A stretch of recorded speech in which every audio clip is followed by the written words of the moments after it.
Andy, it is always great speaking with you, my friend. Look, before we talk about the Christmas show and everything else, quick questions. One, how does it feel to be an icon? Two, how does it feel to be somebody who's been able to stand the test of time? And three, how does it feel of somebody who's been able to provide great music that has stood the test of time? Okay, so 1 and 2 are irrelevant because it's too much pressure to even think. You know, I have a problem thinking about that because until you turn the microphone on, I was the third of 4 brothers, and that's who walks around the city.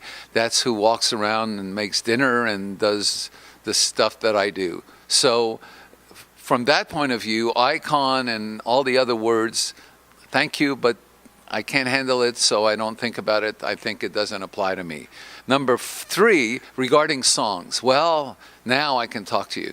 I just think that I've been and I've started putting a couple of adjectives in front of my name. Lucky and blessed, Andy Kim. And I really think that I was able to find somewhere in my subconscious these songs that I have no idea why they've lasted this time. I'm not a scientist to break it down. And I never wrote these songs for anyone else except me. I didn't turn around and say, you know what, sugar. Oh yeah, sugar, sugar. It just happened. And those things happen, and if you're lucky enough, you're done in 10 minutes. Which that song was, or it takes a little longer with How Do We Ever Get This Way. Shoot 'Em Up Baby was just a rambling tune at one moment. So from that point of view, I am thrilled to have those songs touch my life and as a consequence be part of someone else's life. You forgot Rock Me Gently. I mean, how could... Do I have to remind you even with your song? No, but I just figured, if I go around listing them, well, I had a hit with Baby I Love You and Be My Baby and Rainbow Ride and all. You got to get to my favorite one. Yes. Though. So Rock Me Gently was, to me, the magic one because nobody wanted to sign me at that point. I had written the song, recorded it as a producer. And a year later, when everybody turned it down, I came back home to Canada and started my own record company called ICE, long before it became a term that everybody used, and put the record out on my own and had a Canadian hit with it, and eventually it became a U.S. hit, and because of the U.S. hit, it became an international, sold 6 million records around the world, and I was a happy guy. What was it like back then for yourself and being part of that pop culture? I mean, as we speak, we just recently lost David Cassidy. A lot of people feeling that right now. Curious if you ever had a chance to meet him. But what was it like back then? Because I know for myself, growing up, you bought the Teen Beat magazines or the Right On magazines to see those teen pop stars. Somebody like you would be in there. But what was it like for you back then? Well, for me, it was always about the songwriting. It's like I was happy to be an alumni of the Brill Building, and so from that point of view, not only was I writing for myself, but other people. I wrote for other people as well.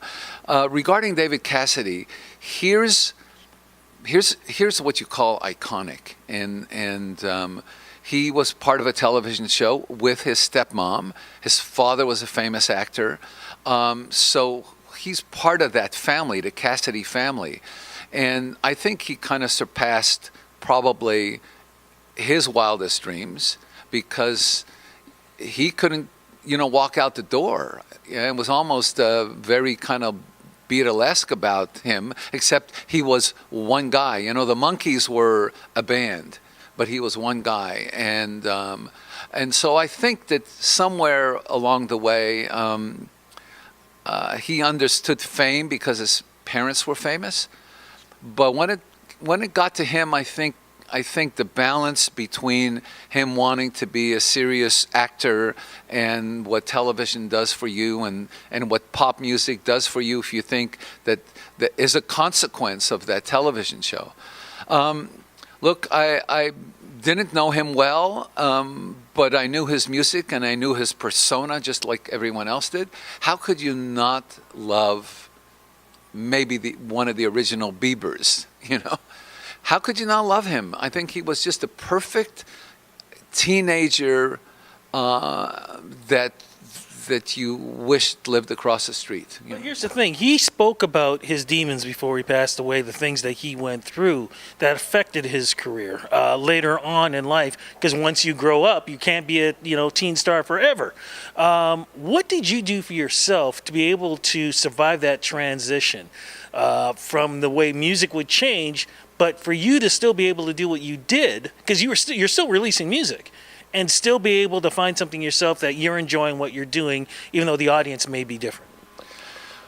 Well, as I said, I've always done it for myself, and I never took my hits as a kind of a bow for me. I was, someone came up to me one time and said, "Thank you for your gift of music," and I said, "Well, I don't think I don't see it that way. I wrote these songs for myself, and the fact that they actually came out and people went out and bought them, millions of people bought my records, you gave me a gift." So I never got on that platform that said, "I'm Andy Kim here." I'm uncomfortable. I'm the third of four brothers. I know about a pecking order. So all this stuff doesn't really happen to excite my life. It's the fact that I'm still alive, that I can still breathe, that I can still dream, that I can still write, that SOCAN this year awarded me for only the second time in their history the Cultural Impact Award. Last year it was the Industry's Hall of Fame. All of that stuff, they give you those things when you're old. And so, but I'm still feeling the excitement of an album recorded with Kevin Drew that ended up doing the Letterman show on his final weeks. Not to do Sugar Sugar or Baby I Love You or Rock Me Gently, but to do a brand new song from a brand new album. And to get a call from Kevin recently while Broken Social Scene is on the way to Chicago. And he said, "Hey man, get on a plane and you live on the bus with us for a little while and do some shows," in which I did. So to me, that's the grace of being in this musical community is all I need to have. Those other things just remind me that I've been around a while. But you're always giving back. This Christmas show that you've been doing, as you said, this is the 13th anniversary. It's another way for you to give back to fans and to causes. Well, I've always, when I had my first hit record and I would travel the U.S., I would find an orphanage or I would find a children's area where I can just go and play a couple of songs. And that always stayed with me from my upbringing to be part of a community. My parents are immigrants. They taught their four sons the value of being here in Canada, the value of this wonderful country. And so if anyone got to know me, they finally realized that the fact that I play an instrument and write songs and have had hit records allows me to do the thing that I love to do most, and which I always do more than anyone else with you, and that is to talk about life, to talk about how you're feeling, how do you make that decision, and just people. So to be able to participate, put on an evening that is all going to charity. The proceeds of this year and the past couple of years have been to CAMH Gifts of Light.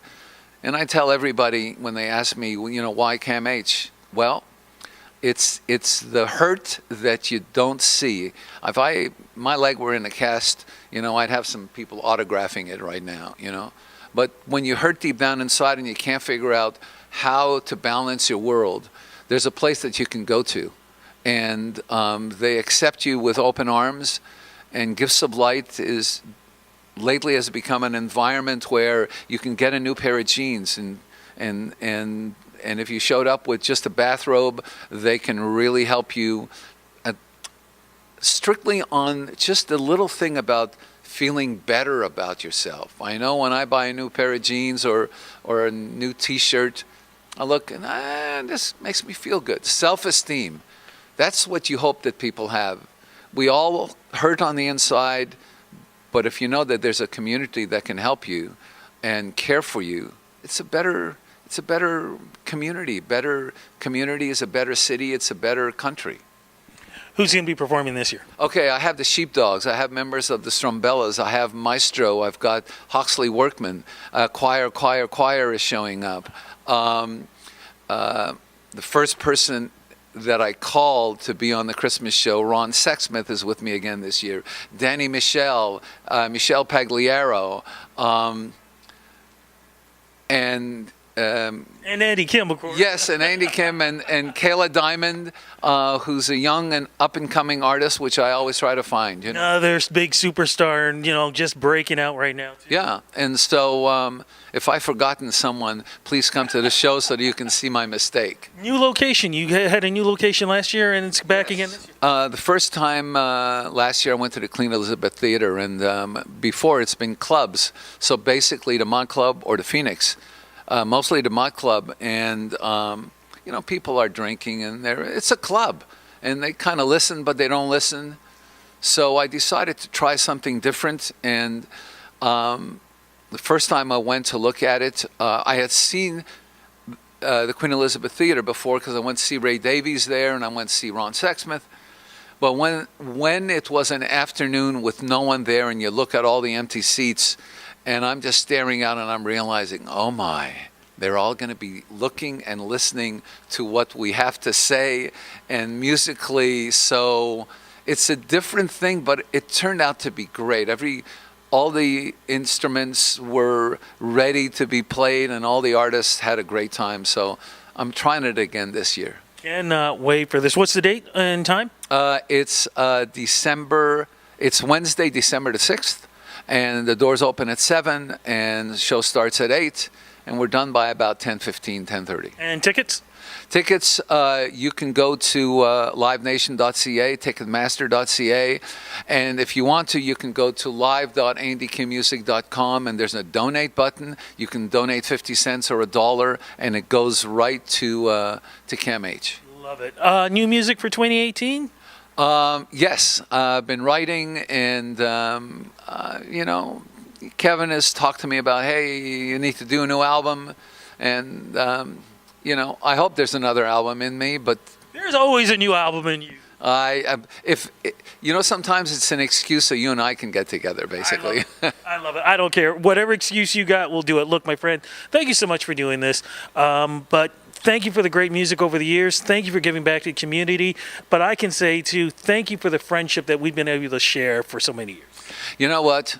It's a unique one, Rudy, because from the first time you and I spoke, I always walked away inspired, feeling like I mean something to somebody, and the fact that every time, whether I'll see you across the room, it's like it's just a flood of love, and so that to me is great, and I think you are really not only help to me but to the artists of this city and to this country. I think to know that you're around is a blessing.